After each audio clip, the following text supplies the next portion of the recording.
இந்த அரபலீஸ்வரர் கோயில்ல வந்து பாத்தீங்க அப்படின்னா மாதம் மாதம் பௌர்ணமியில் கிரிவலம் வந்து கொண்டிருக்கிறார்கள். 4 மாதமாக தொடர்ந்து நடைபெற்றுக் கொண்டிருக்கிறது. கிரிவலம் அப்படிங்கிறது 5 மணிக்கு மாலை 5 மணிக்கு தொடங்குகிறது. அவரவர்கள் விருப்பம் போல வந்து எல்லாத்திலையும் கலந்து கொண்டு நிறைவு செய்யலாம்.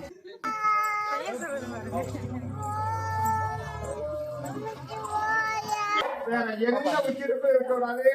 அரபலீஸ்வரர் இருக்கணும். 5 எழுத்து மந்திரத்தை மட்டும் சொல்லணும். நடுவுல யாரும் பேசாதீங்க. ஓம் நமச்சிவாயம் மட்டும் சொல்லிட்டு 3 சுத்து வரலாம்.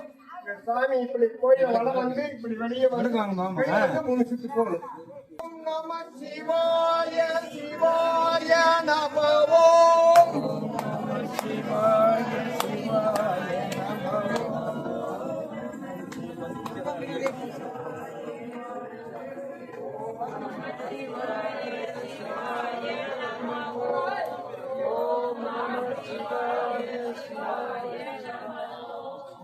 கொல்லிமலை அப்படிங்கக்கூடிய விஷயம் எல்லாருக்குமே நீங்க தெரிஞ்சிருப்பீங்க. தெரியாதவங்களுக்கு வந்து புதுசா இருக்கும்.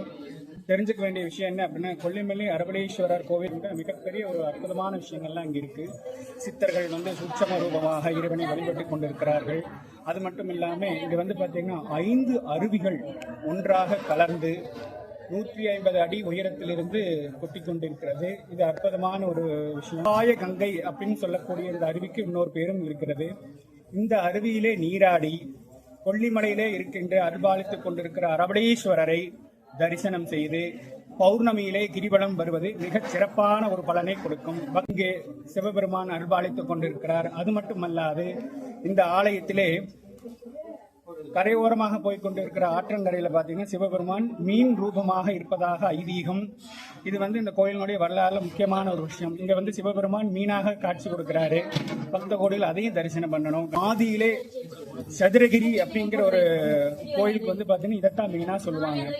எல்லா இடத்துலயும் பாத்தீங்கன்னா கிரிவலம் அப்படிங்கிறது மலையை சுற்றி வரக்கூடிய ஒரு விஷயமா தான் இருக்கும். ஆனா இந்த ஆலயத்துல அப்படிங்கும்போது பாத்தீங்கன்னா மலைக்குள்ளாக வீட்டிருக்கக்கூடிய கொல்லிமலை அரபலீஸ்வரருடைய ஆலயத்திலே ஆலயத்தை சுற்றி கிரிவலம் வந்து கொண்டிருக்கிறார்கள். அதுவும் இல்லாமல் நல்ல ஒரு பலனை கொடுக்கிறது. நிறைய பக்தர்களும் வந்து சிறப்பான பலனை தந்திருக்கிறது என்று சொல்லிக் கொண்டிருக்கிறார்கள். அது மட்டும் இல்லாமல் நாங்களும் அதை அனுபவித்திருக்கிறோம். பக்த கோடிகள் நீங்களும் அதை அனுபவிக்கணும் அப்படிங்கறதுக்காகத்தான் நாங்கள் ஒரு சிறப்பான ஒரு பேட்டியை உங்களுக்கு நாங்கள் தந்துட்டு இருக்கிறோம்.